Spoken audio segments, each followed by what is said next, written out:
Mayong hapon kanatong tanan sa atong mga higala nga nagatimbaya nining atong programa nga Barangayan sa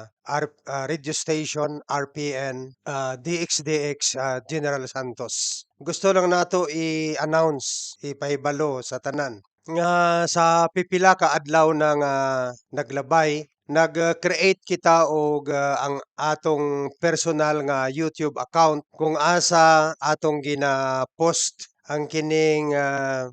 programa nato dinhi sa RPN DXDX. So ginahangyo na kung kamong tanan nga i-surf lamang ang atong YouTube account. Inyo lang i-type ang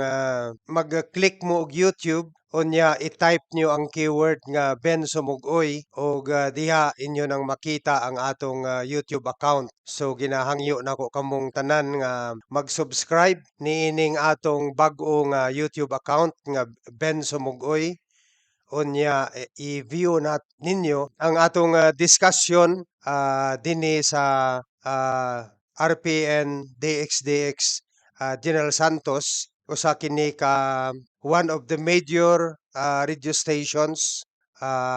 in Jinsan kay gihimo nato kining atong YouTube account para mag-create kita og daghan nga mga platforms aron nga ang atong mga opinyon ug mga balita nga mahinungdanon kaayo nga ginapasundayag dinhi sa atong programa sa RPN DXDX daghan ang kining makakita o makadungog niini kay balo naman kita nga sa atong cyber era ang mga batan-on wala na nagapaminaw og radyo diha na lamang sila sa nagatan-aw sa FB, sa YouTube og sa uban pa nga mga social media platforms. Mao kana nga sabayan nato ang kining kasamtangang modernization sa atong information technology ug communication gani bisan gani ang atong radio station nga RPN DXDX gina while ato kini gina broadcast og ang atong ginaistorya dinhi kining mapaminaw sa mga radyo diha sa Socsargen area og sa iyang mga kasikbit nga dapit ang atong radio station mismo adunay ang kining atong broadcast ang kining atong Sibya gina-broadcast kini live sa FB account nga opisyal sa RPN DXDX General Santos og gina-broadcast live pod sa YouTube account nga opisyal niining atong istasyon apil na ang iya sa Twitter account og dugang paniana gina-replay usab nato kini gina-share nato kini sa atong kaugalingon nga FB account nga ang pangalan niini Ben Sumugoy og sa pagkakaron aduna kitay bag-o nga social media platform mao kini ang atong pag-abli sa atong kaugalingon nga YouTube account. Gani ang inyong himuon para inyo mapaminaw kining atong pagsibya, i-click lang nato ang kining YouTube icon. Pagkatapos ana i-type nato ang pangalan nga Ben Sumugoy. Unya diha makita na ninyo ang daghan kaayo nato nga mga videos nga gina-post sa atong kaugalingong YouTube account gani palihog mag-subscribe kita sa pagkakaron gamay pa lang ang atong subscriber pero nag-ani na og daghan nga mga views ang atong mga videos kining atong programa nga gina-post na nako sa akong opisyal nga personal nga YouTube account. Ang una nato nga video halos mokabat na sa 500 ang views na ani. Ang ikaduha susama pod hapit na gyud mag 500 views ug naa na pod pipila nga naga-view sa mga succeeding videos nga atong post sa atong personal nga YouTube account. So ang kining mga higala nato nga dili makapaminaw sa ato in real time diha sa atong kaugalingong FB account o sa FB, YouTube and Twitter account sa atong radio station RPN DXDX General Santos. So kung halimbawa gabi na mo muuli o dili na kamo paminaw in real time, so pwede na lang ninyo nga i-abli ang akong kaugalingon nga YouTube account. So ang atong isgutan karon ubay-ubay, atong isgutan kining gidumili na ni Mayor Lorelie Pacquiao ang pagpangulikta og PTA kining Diyos sa Parents Teachers Association sa General Santos City og bugti niani may kahin siya og 26 million agig himuong pundo sa mga Parents Teachers Association diha sa nagkadaiyang eskwelahan sa General Santos City Division kanang eskwelahan nga nasakop sa kining sa jurisdiction sa General Santos City. So ginadayeg nato kini nga lakang ni Mayor Lorelie Pacquiao kay siyempre daghan na kita nadunggan o kita personal nga sinati niini kay kaniadto na nahimo man kita nga opisyal sa Parents Teachers Association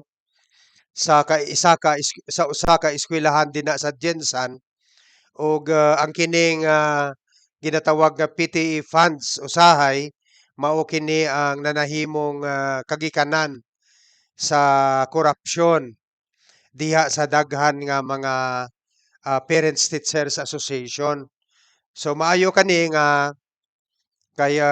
ang mando sa atong constitution manggod free education gikan sa elementarya hangtod sa high school apan dili kini na nahimong tinuod nga libre tungod sa daghan nga mga alamutan diha sa Parents Teachers Association. So maayo kining lakang ni Mayor Lorelie Pacquiao kay bisan tinuod nga gihunong niya ang pagpangulikta og mga kontribusyon diha sa nagkadaiyang Parents Teachers Associations sa Jensan, wala man kini niya simple nga gipahunong ra kun dili nagahin siya og 26 million aron niya kini nga pundo gamiton sa mga sa parents teachers sa mga nagkandaiyang Parents Teachers Association dinha sa General Santos City para sa nagkadaiya nilang proyekto. Ang usa pa sa namatikdan nako kining contribution bitaw sa PTA ang matag teacher advisor manggod di ba may naka-assign ang mga teacher advisors kada usa sa ila may naagyoy naka-assign nga mga classroom o sa tanan nga mga teacher. So kada sugod sa klase tagbuon ng mga parents unya mag-istorya og mga alamutan. So mga ventilador, mga lamisa, mga bookshelves, so on and so forth. Kay mauna ang project sa PTA sa Parents Teachers Association sa maong kwarto. Akong namatikdan nga halos mapuno na og mga dekorasyon og mga furniture and fixtures ang classroom. Pagsugod og klase sa sunod nga tuig, wala na po'y mga ang katong gipang pamalit gigamit ang mga kontribusyon sa mga Parents Teachers Association diha sa matag kwarto, wala na pod, hawan na pod ang kwarto, unya magpaamot-amot na pod ang mga parents, ang kining Parents Teachers Association sa mga ginikanan sa mga bata nga naga-eskwela nga nagagamit ni anang kwarto. So, ang tan-aw nako murag wala gani ta kahibalo kung asa miadto katong mga gamit nga ging pangpalit sa mga parents diha sa maong kwarto. Unya matag tuig hawan ang kwarto tapos magpaamot-amot na pod para mamalit og gamit. So, kanang tanan nga mga maingon nato nga mga mulo sa mga parents, mahunong na kana pero gihunong kana ni Mayor Lorely Pacquiao pero aduna usab siya gigahin nga pundo isip bugti ni anang mga pundo nga pagakolektahon pa sa mga ginikanan. So gusto pasabot ni ana nga kining ah, kining gihimo na gyud ang tinuod ang kining free education nga gimando sa atong constitution nga libre ang pag-eskwela sa elementary ug high school ug hinaot unta nga ang uban nga mga local government units ila usab mohimo usab og susama nga pulisiya diha sa ilang area of jurisdiction aron nga mahatagan gayud og tinuoray nga kahulugan kining free tuition, free education from elementary to high school. So, nagapasalamat kita sa kining maayong gihimo ni Mayor Lorely Pacquiao diha sa siyudad sa General Santos. Ang isa pa ang nakita nato sa gi-post diha sa FB account sa local government unit sa atong siyudad sa General Santos kung asa ila nang gipakita ang prototype sa kining grandstand nga ah, kanang ibarog o patindugon o i-establishar diha sa atong General Santos City Freedom Park. Kay nakita nato nga kanang nagkagusbat-gusbat na ang katong daan nga grandstand og gani katong presidential election kung asa gi-cover nato ang rally ni former Vice President Leni Robredo sa iyang pagdagan pagka-presidente ni adtong 2022 election. So daghan kita nga mga larawan nag nag kuha kita og mga picture sa maong rally og gi-post nato sa atong FB account og daghan ang nakakita nga nakuyawan kay base daw mahulugan si President Leni Robredo kay nagkagusbat-gusbat naman ang atop sa kanang grandstand nga daan diha sa ah, General Santos City Freedom Park. So nakita nato ang prototype nga gipublikar na sa General Santos City government og gwapo kaayo ang design niining bag-o nga ah, kining entablado o grandstand nga pagapandayon ilawom sa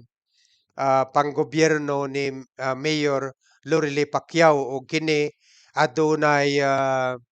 kining budget nga 70 million.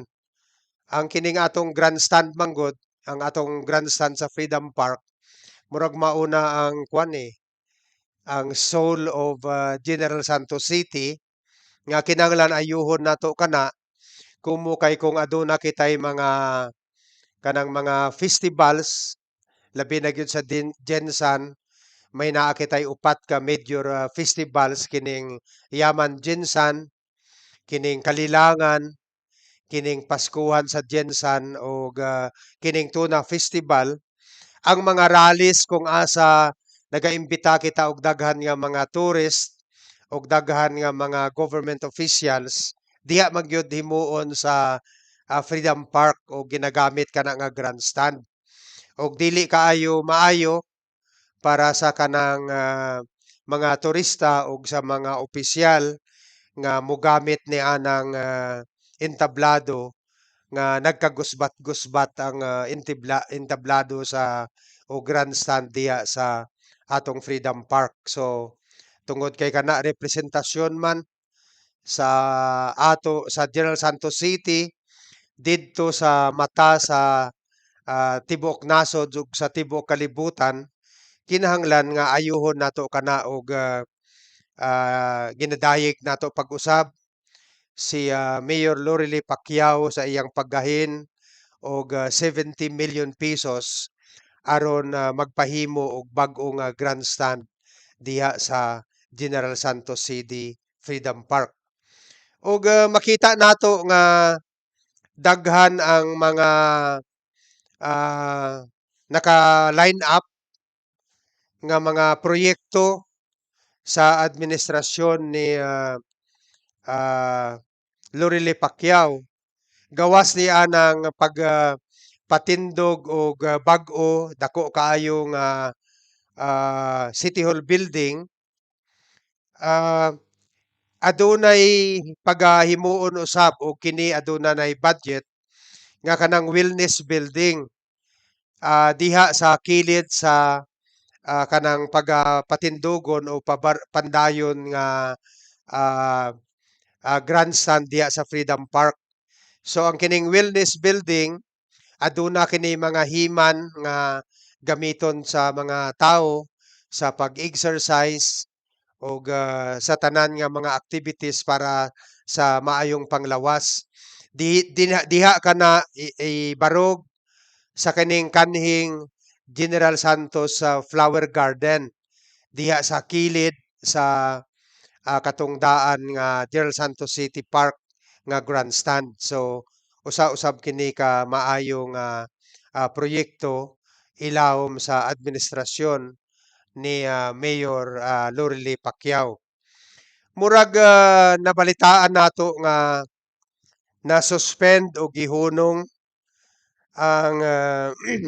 kining construct sa underpass diha sa National Highway kanang kanang sa kanang di ba sa agihanan sa Mabuhay Road adunay National Highway may gina-construct diha nga usa ka dakong proyekto mao kana nga ang underpass. Maagihan na ang usa ka lane ni anang underpass pero wala pa matapos kini no. Og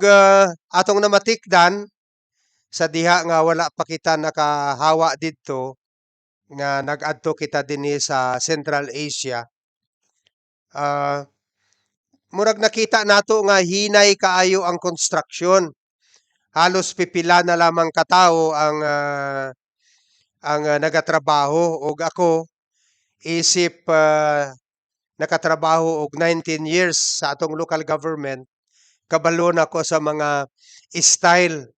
sa City Engineer's Office og sa DPWH sa mga susama nga mga proyekto. Kaya ako murag matawag nato nga murag eksperto niining istoryahanan kumo kay usa ako sa in fact ako ang nag-facilitate og kining time and motion study sa kining mga infrastructure projects. Gusto pasabot sa time and motion study gikan sa pagbidding, gikan sa pag-award, pag-start sa construction, angtod matapos ang construction kining pila gayud ka bulan o tuig matapos halimbawa ang isa ka road project. So kita ang naghimo ni ana o kining ginatawag nga kining time and motion study. Og apil sa kanang time and motion study mao ang kining proseso nga administratibo pila ang asa mo halimbawa kanang ang tanan nga mga papilis, mga vouchers, purchase orders, so on and so forth kanang mga plano asa na mo agi og pila magpirma ni ana og sa pagpirma ni anang mga papilitos pila ka bulan o pila ka adlaw matapos kanang tanan. So gi-subject nato kini sa time and motion study. Ang usa sa namatikdan nato sa kanang infrastructure project kay kung halimbawa ikaw usa ka kontraktor, ikaw ang nagdaog sa bidding, kining hatagan ka una ni ana og usa ka porsyon sa budget para i-start ang proyekto, no? Og usahay ang personal nga pondo sa kanang kontraktor mao yung gamiton una. Og depende sa performance mag-release na usab ang halimbawa ang Treasurer's Office kung kana local project o ang DPWH kung kana national project o another certain percentage sa pundo nga gigahin para sa maong proyekto. Og pag matapos na pod ang usa ka phase ni ana may naay inspection nga himuon tapos pag okay na ang result sa inspection kanang mag-release na pod ang agency og certain percentage sa kining amount diha sa project para mapadayon ang proyekto og diha nagagawas ang ginahimo ang mga binuang kay diha pod nahitabo ang pagpangayo og mga grease money kay ang mahitabo man gud ana ang head of agency makigkansabo sa mga inspektor, pangitaan og sayop ang mga proyekto, tapos lisod-lisoron ang kining kontraktor hangtod nga ah, kanang mapugos na lang ang kontraktor nga maghatag og kining grease money ngadto sa mga inspektor, diha sa accountant, diha sa auditor, og diha sa head of agency, so on and so forth. Mao kana nga nagadugay ang proyekto. Sa giingon nila nga gisuspend ang construction sa underpass, tan-aw ko mao na pod na ang problema, no? Dugay-dugayon ang pag-release sa additional fund para magdugay ang proyekto para sa ulahi mag-give in ang mga kontraktor sa ah, mga demand sa kwarta sa tanan nga mga tawo nga involved tanan nga taong gobyerno nga involved sa implementation ni ana nga project sigurado ko mao na pod na ang rason nga no nga ginadilatar ang construction og pag-release og kwarta diha sa proyekto nga underpass. Mao na nga ang mga civil society dapat sukit-sukiton ni ang mga miyembro sa media dapat i-confront ang kining mga agencies of government nga involved sa maong implementation kay basin ang kanang usual nga binuang nga ginahimo niining mga government officials o government employees nga mga binuang sa mga proyekto mauna usab kana ang nahinungdan nga naghunong o adunay suspension sa construction sa kining project nga kanang underpass diha sa highway kanang sa tumoy sa Mabuhay Road. So kinahanglan maging vigilante ta at tungod kay ang serbisyo publiko na pod ang masakripisyo dinhi ilabi na gayud kung padugayon kana nga mga proyekto maabtan na pod kana sa pagtaas og mga materyales og mahitabo ni ana ila na pod kanang patas-on padak-on ang amount so at the expense of public funds and at the expense of public interest mao kana nga kinahanglan maging vigilante kita og dili lang nato dawaton basta-basta nga i-suspend ang construction ni anang underpass diha sa National Highway nga makita sa tumoy sa Mabuhay Road. kini daghan naman diha sa Jensan, siguro maingon ta mukabat sa sobra 20 ka proyekto ang ging pangbiyaan diha sa kontraktor tungod kay dili na makaya sa mga contractors ang mga demand for money sa tanan nga mga government officials nga involved sa implementation ni anang mga proyekto. Mauna nga dapat dili na nato kana pagausbon. So ato kining balik-balikon nga topiko hangtod nga dili gayud nato ma-expose unsa ang hinungdan ni anang suspensyon sa construction ni anang underpass diha sa National Highway sa tumoy sa Mabuhay Road. So naa na usab sa Facebook account sa atong local government unit sa Jinsan nga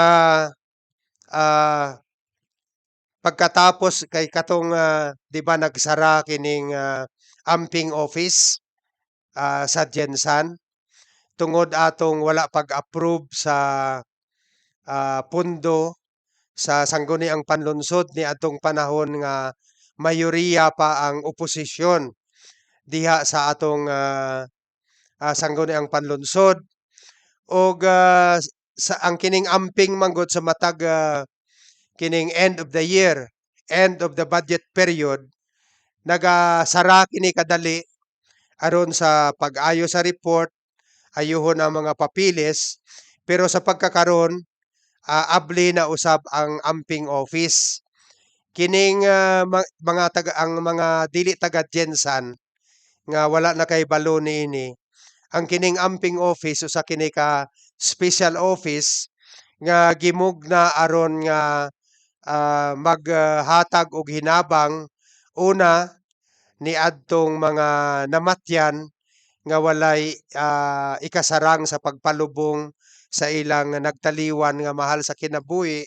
so diha sila magkuha og pundo sa amping. Ang kanang mga tawo nga pobre nga nagmasakit nga walay ikasarang sa pagpatambal sa doktor o pagpalit sa mga tambal nga diha sa resita nga nalatid diha sa resita sa doktor, ang amping office usab ang nagatabang niini. Ang katong mga tawo nga na-admit sa ospital ug walay ikabayad sa ilang hospital bills, diha ang amping office mao pod ang nagahatag og tabang kanila og kining opisinaha mahinungdanon kini kaayo sa kinabuhi sa mga daghan nga mga kabus, mga pobre, mga ginatawag nato nga mga sinikmahan sa palad diha sa General Santos City. So talagsaon kini nga opisina ug dili tanan nga local government units adunay susama nga mga opisina. Mao gani nga didto sa akong hometown sa Antique kanang Patnongon Antique, may naa ko'y giistorya nga ang problema manggod sa mga public official, ang kining mga tawo bitaw nga nagapalapit sa ila kining mangayo og kwarta kay nahospital ang ilang mahal sa kinabuhi, mangayo og hinabang tungod kay nagtaliwan ang ilang mahal sa kinabuhi, unya mangayo og pangkonsulta sa doktor o tambal sa doktor ug ginahatag kini sa atong mga public official gikan sa ilang personal nga kwarta. So usahay may naa ako'y batchmate nga nanahimong kagawad diha sa Patnongon nga ang iyang sweldo halos wala dili na makaadto sa iyang pamilya tungod kay lagi daghan ang nagapangayo nga kung dili nimo hatagan ikampanya ka magkampanya sila kontra sa imo ug ipalanog nga usa ka public official nga dili pwede mapalapitan. Pero dili man pod na maayo. Kaya ang atong mga public official gikinahanglan pod nila ang ilang sweldo diha para sa ilang pamilya. So kung ipanghatag niya ang kanang iyang sweldo diha sa kadtong nagapangayo-ay nga may sakit, na ospital, so on and so forth. So wala na sila'y kwarta nga gamiton para sa panginahanglan usab sa ilang pamilya. Ang mahitabo niana nga mangurakot na lamang sila aron mabuhi usab ang ilang pamilya isip public official. Mao kana nga dapat maghimo og programa nga ang mga pobre nga katawhan didto magkuha sa ahensya sa gobyerno. Kay naay programa para sa public welfare ang kanang usa ka munisipyo. So mao kana ang gi-suggest nako nga diha sa among hometown sa ah, Patnongon, Antique, ang mayor diha si Johnny Flores Bacungalio, schoolmate nako kini sa St. Agustin sa Academy. Kung nagapaminaw siya, mas maayo nga mag-create siya og usa ka special office nga ang iyang tahas mao ang pag-extend og pundo ngadto sa mga namatyan, ngadto sa mga naospital, ngadto sa mga nagmasakit nga walay ipadoktor o walay ikapalit og tambal. Over and above sa programa sa Department of Social Welfare and Development. So mao kana nga usa kini ka dako nga maayo nga balita nga ang amping office diha sa General Santos City ilawom sa pagpamuno ni Mayor Lorely Pacquiao, abli na kini aron sa pag-alagad sa mga katawhang kabos nga nanginahanglan sa iyang serbisyo. Kagina nakita na monitor nato online ang press conference ni Senator Bato de la Rosa. Ang topiko ni anang press conference mao lagi ang pag-admitar ni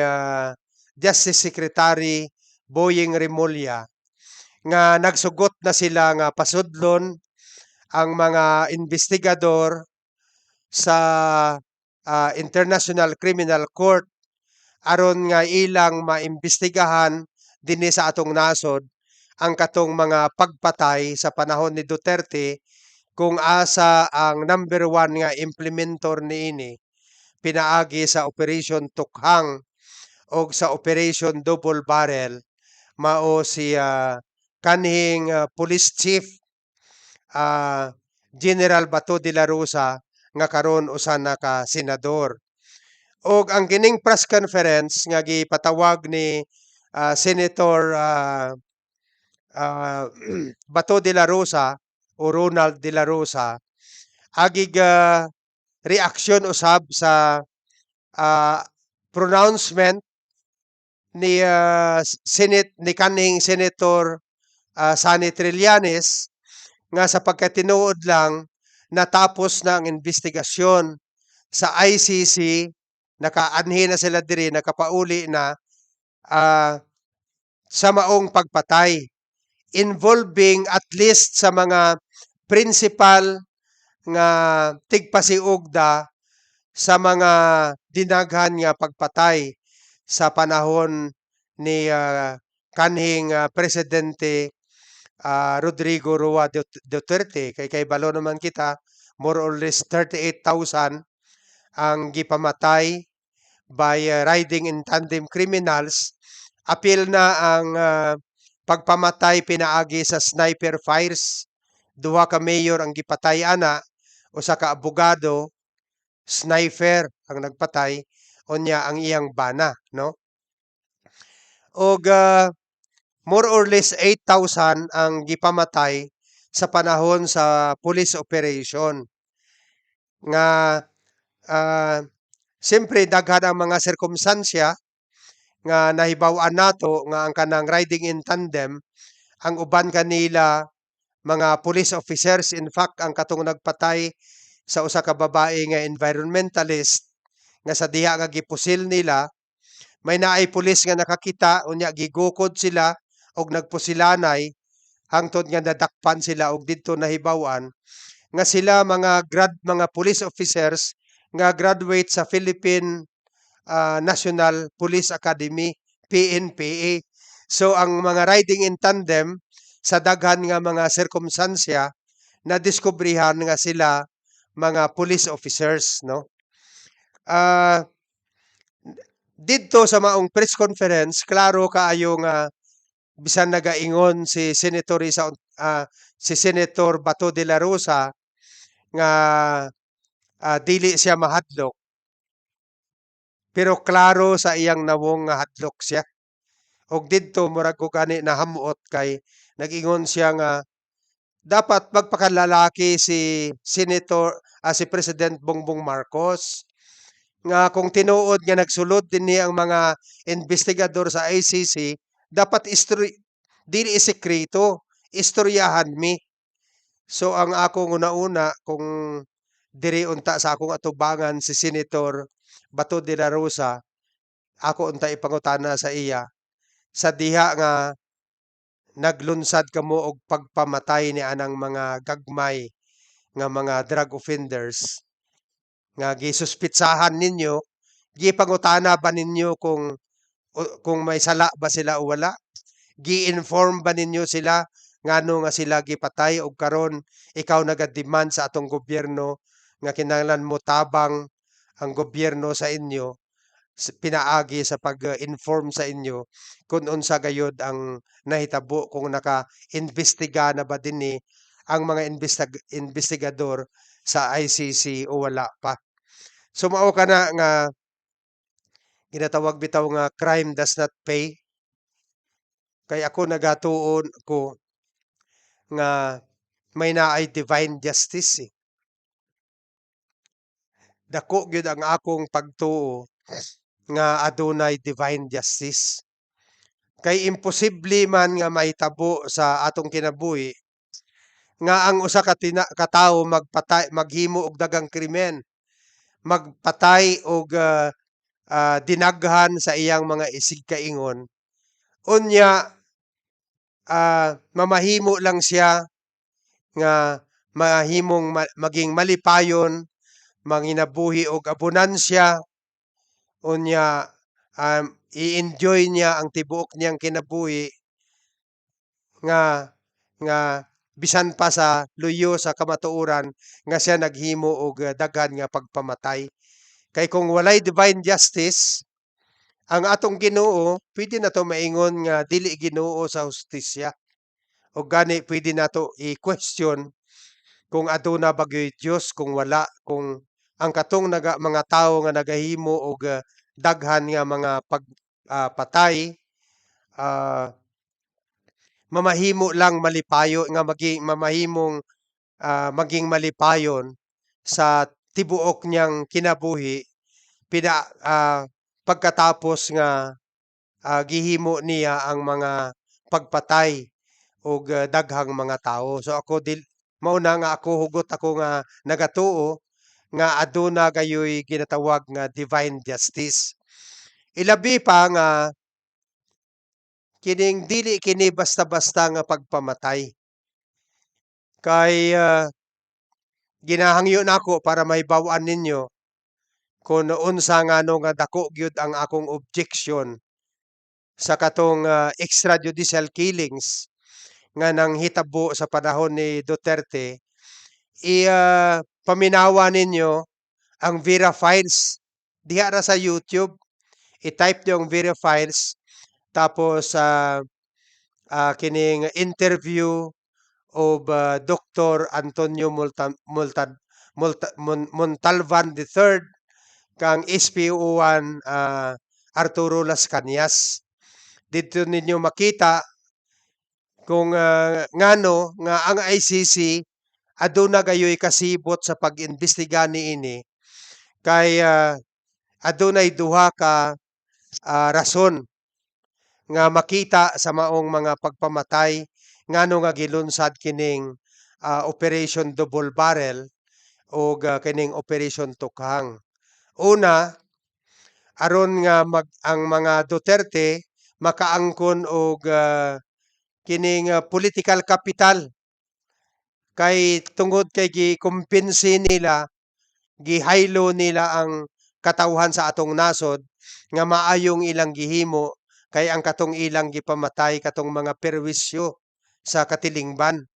So usahay ang mga tawo nagatuo sa mga susama nga mga ah, ah, sinultihan. Mao bitaw nga sa diha nga natapos na ang termino ni Duterte, taas gyapon ang iyang ginatawag nga ah, trust rating. Tungod kay nakumbinsi ang tawo nga ang katong pagpamatay gikinahanglan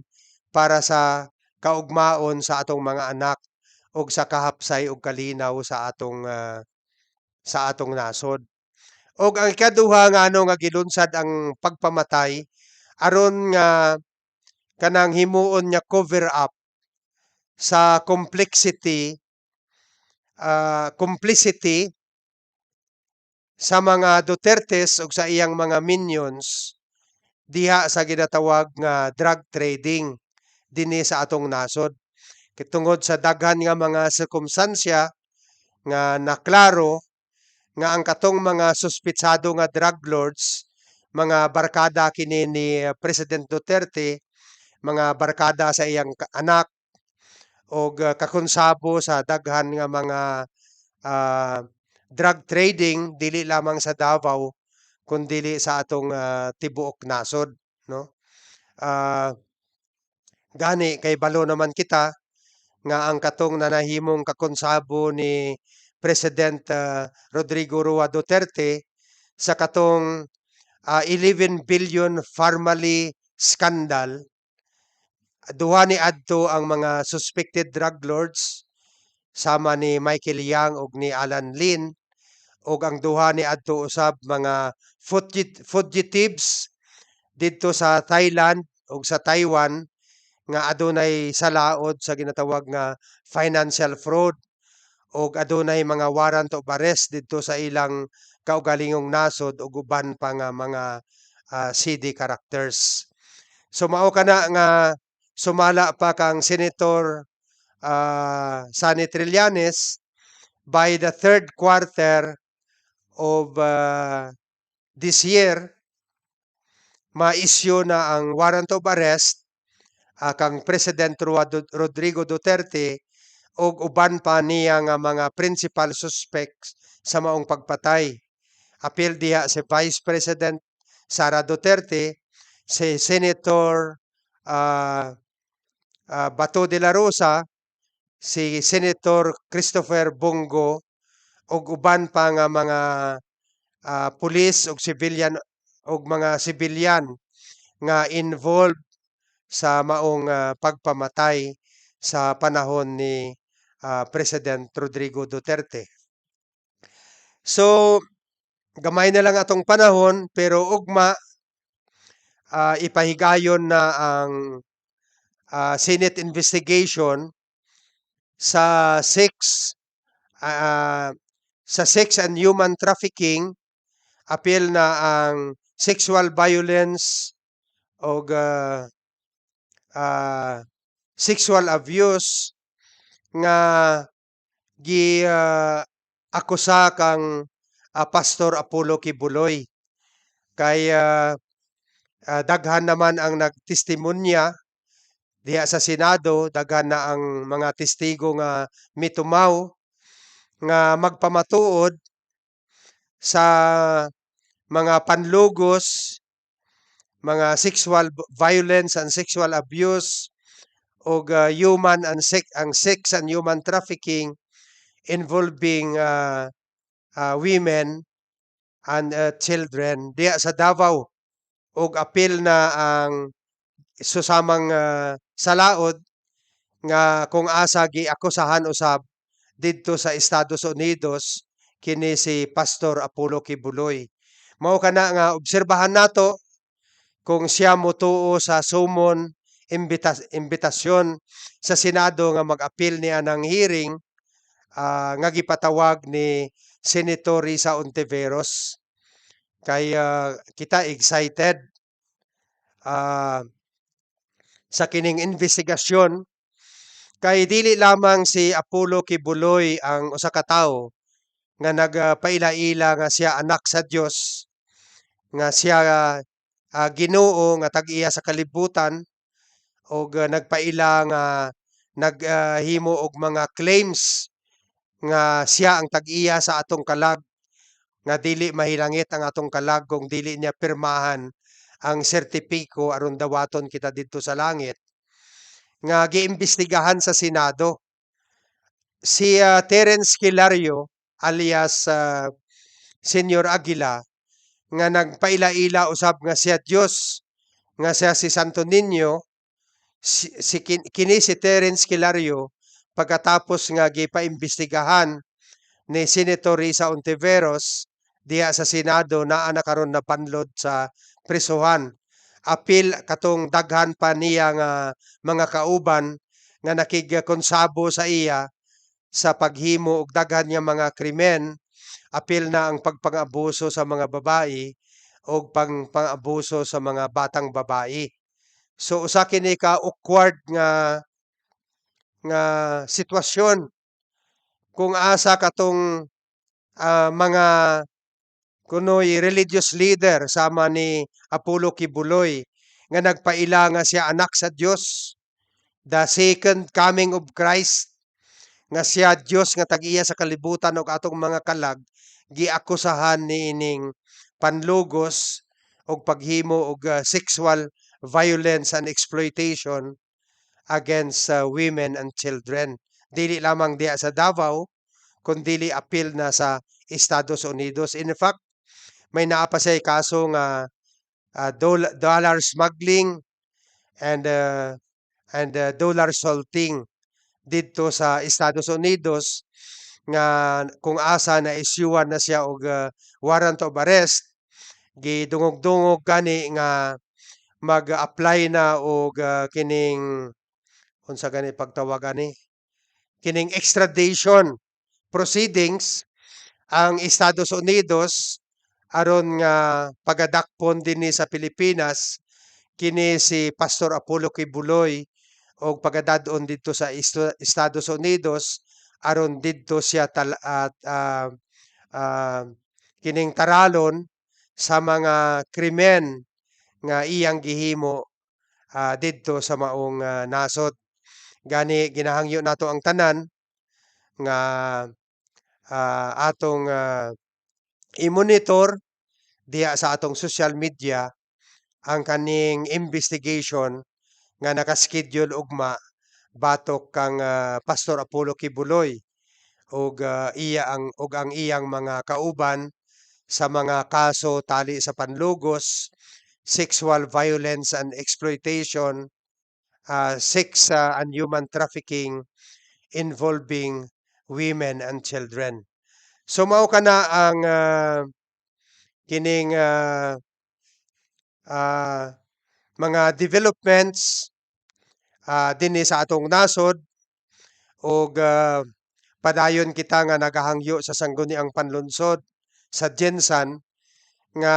i-subject sa legislative investigation kining sinindikato nga papirma sa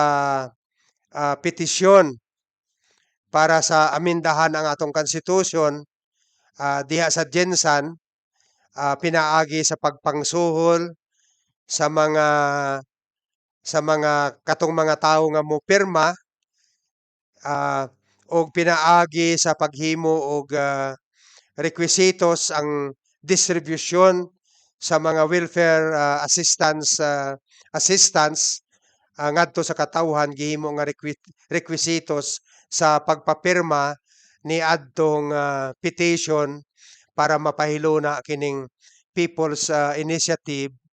kansang tumong mao ang pag-aminda sa atong konstitusyon. Katungod man nila ang magpapirma, pero wala sila katungod sa pagpanglingla nga suhulan nila ang tao aron nga magpirma ni anang petisyon. Mao na ang krimen diya nga dapat imbestigahan sa sangguniang panlunsod para ma-expose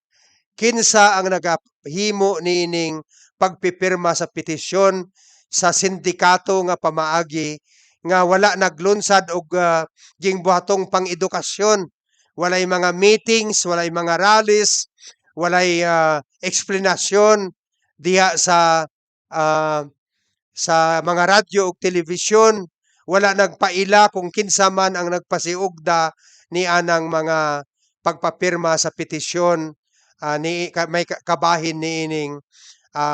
usa ka lakang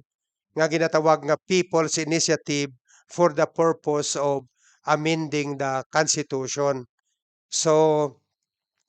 siyempre, kay balo naman ta nga kini usa ka ang pagpapirma niining petisyon sa tibok nasod, ang gigamit niini ang mga lobby funds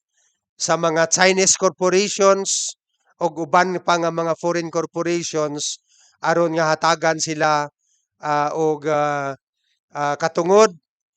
nga ang kining mga langyaw maoy manag-iya sa atong yuta, manag-iya sa kanang energy, electric power generation and distribution, manag-iya sa atong mga water facilities, manag-iya sa atong mga minahan, sa gasolina ug uban pa nga mga natural gas, manag-iya sa atong eskwelahan, mga television ug mga radyo ug uban pa nga mga natural resources sa atong nasod. So kung mahitabo ni ana, susama nga gibaligya lang sa atong mga opisyal ang atong nasod didto sa mga foreign investors, mga foreign powers, nabulahan sila tungod kay nakakamal naman sila, nakahakop sila og dako kayo nga bilyon-bilyon nga kwarta apan kita magpabilin nga pobre og gisurrender pa nila ang atong nasod ngadto sa mga langyaw nga pwersa nga sigurado mas mahimo kita nga mga mamahimong makaluluoy nga mga mumulupyo sa atong syudad. Kay kung sila na ang nanag-iya nining tawag nato nga commanding heights of our economy, ang gusto pasabot niya na ang atong gobyerno mamahimo ng inutil kay mosunod-sunod na lang ang atong gobyerno nining mga tawo nga mao'y tag-iya sa atong kayutaan, sa atong public utilities, sa atong mga public communications, sa atong eskwelahan, sa atong radyo ug sa atong mga natural resources dinhi sa atong nasod. So hangtod na lang kita dinhi ugma mobalik kita sa atong programa. Murag paus-paus ang atong tingog karon kay dinhi sa Central Asia kung asa kita nagasipya, very freezing ang tugnaw, no? May adlaw nga baga kayo ang snow, unya tugnaw kayo ang panahon dinhi sa Central Asia. So daghang salamat, kinausab na ko palihog. I-view ninyo kining atong programa sa akong personal nga YouTube account nga Ben Sumugoy. Daghang salamat ug maayong hapon kaninyong tanan.